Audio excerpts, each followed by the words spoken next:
안녕하세요. 히브리 관점으로 구속사를 읽는 토라 포션 세계에 오신 분들을 축복합니다. 이번 주 토라 포션은 베미드바르입니다. 오늘 저희가 준비한 시간은요. 바쁜 일상 속에서 청취자 여러분이 김수건 목사님의 설교 핵심을 아주 명쾌하게 파악하고 또 삶에 바로 적용하실 수 있도록 돕는 일종의 스마트한 설교 오버뷰 시간입니다. 네, 맞습니다. 사실 우리가 설교를 듣고 나서 막 은혜는 받았는데 돌아서면 딱 한 줄로 정리가 안 될 때가 진짜 많잖아요. 그래서 오늘 저희가 아주 쏙쏙 들어오게 브리핑을 해드릴 예정입니다. 네, 오늘 브리핑의 목표가 바로 그겁니다. 이번 김수건 목사님 설교의 핵심을 제가 먼저 딱 한 줄로 정의하고 시작할게요. 광야는 고난의 장소가 아니라 노예에서 하나님의 군대로 재편되는 영적 훈련소입니다. 바로 이겁니다. 와, 영적 훈련소. 근데 사실 이 메시지가 오늘날 청취자 여러분에게 왜 그렇게 중요하냐면요. 우리 현대인들 역시 각자의 척박한 광야에 서 있기 때문이거든요. 뭐 재정적인 문제라던가 건강, 아니면 꼬여버린 관계 같은 그런 사막 한가운데 말이죠. 그렇죠. 진짜 숨막히는 현실이죠. 그래서 오늘 우리가 이 막막한 현실을 돌파하기 위해 꼭 붙잡아야 할 세 가지 핵심을 다룰 건데요. 하나님의 음성이 들리는 곳, 그리고 중립이 없는 계수, 마지막으로 중심 쪽의 이동입니다. 자, 첫 번째 포인트부터 바로 들어가 볼까요? 네, 첫 번째가 미드바르, 즉 광야잖아요. 근데 청취자 입장에서 약간 상식적인 질문에 먼저 던져보고 싶어요. 아니, 군대를 조직하려면 당연히 물도 많고 식량도 풍부한 막 그런 훈련소가 있는 곳이어야 하잖아요. 근데 왜 하나님은 아무것도 없는 그 척박한 신의 광야에서 군대를 부르셨을까요? 아주 날카로운 질문입니다. 첫째로 김수건 목사님은 광야의 진짜 의미를 강조하셨거든요. 히브리어로 광야가 미드바르잖아요. 근데 놀랍게도 이 단어가 다바르, 즉 말씀하다라는 단어에서 파생됐습니다. 아, 말씀하다에서 광야가 나왔다고요? 네네. 그래서 이걸 히브리어 한 줄 정의로 요약하면 이렇습니다. 미드바르, 즉 광야는 하나님이 침묵하시는 곳이 아니라 하나님의 말씀이 들리는 곳을 의미합니다. 와, 하나님의 말씀이 들리는 곳. 약간 역설적이네요. 아무 소리도 안 들릴 것 같은 사막인데? 그렇죠. 목사님이 설교 중에 신명기 8장 3절 말씀을 인용하셨잖아요. 그 사람이 떡으로만 사는 것이 아니요 여호와의 입에서 나오는 모든 말씀으로 사는 줄을 알게 하신다. 이게 무슨 뜻이냐면요. 물과 떡이 없다는 그 인간의 한계와 결핍이 오히려 애굽의 그 시끄러운 소음들을 싹 다 차단해 버린다는 거예요.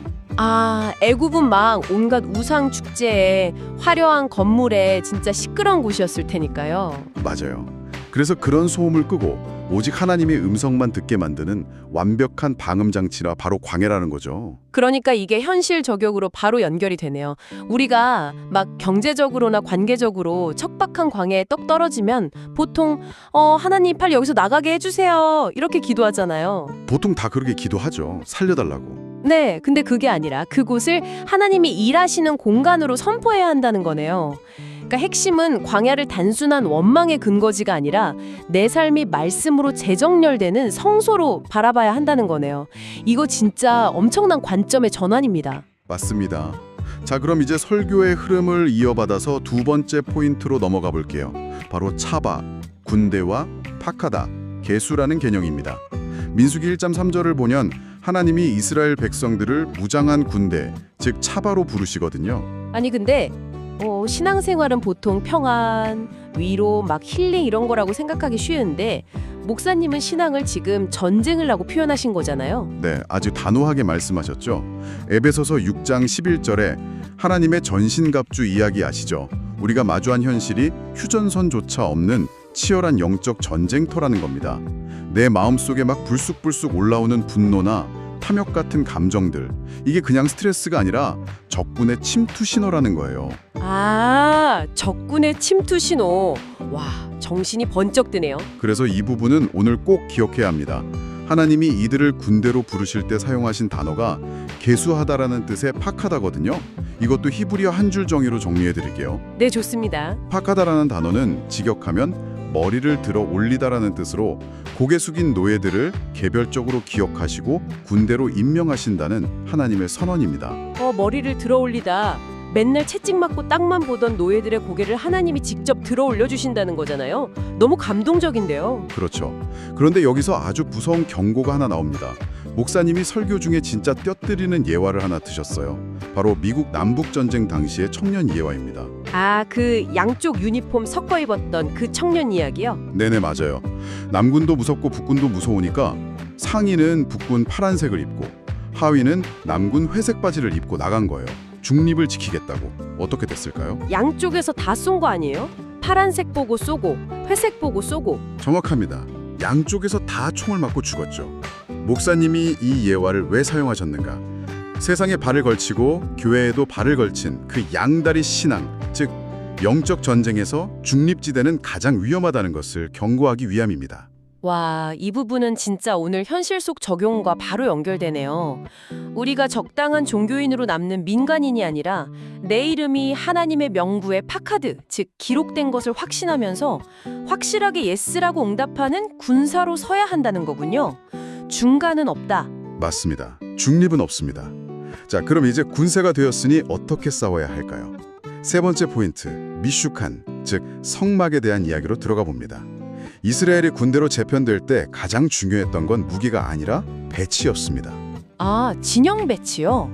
민수기 2장 보면 막 지파 전력 텐트 치는 방향이 다 나오잖아요. 네, 모든 지파의 텐트 문이 정확히 중앙에 있는 성막을 향하게 만들었죠. 이게 엄청난 획기적인 변화거든요. 자, 세 번째 히브리어 한 줄 정의 나갑니다. 미슈칸, 즉 성막은 단순한 건물이 아니라 메샤칸티, 내가 거하겠다라는 뜻으로 백성 가운데 거하시는 하나님의 임재 그 자체를 의미합니다. 건물이 아니라 하나님의 임재다. 그러니까 문을 열면 눈앞에 무조건 하나님의 임재가 딱 보이게 구조를 바꿨다는 거네요. 정확해요. 외형이 바뀐 게 아니라 중심축이 완벽히 이동한 겁니다. 여기서 김수고 목사님이 아주 기가 막힌 비유를 드셨죠. 바로 자전거 바퀴 예화입니다. 아, 바퀴 쌀들 이야기요? 네, 자전거 바퀴를 보면 얇은 살들이 겉테두리에서 시작해서 한가운데 허브, 중심축으로 깊이 박혀 있잖아요. 만약 이 살들이 중심축은 무시하고 바깥 테두리에서만 자기들끼리 겉돌면 어떻게 될까요? 조금만 무거운 게 실려도 바퀴가 다 휘어지고 찌그러지겠죠. 바로 그겁니다. 목사님이 이 예화를 쓰신 이유가 명확해요.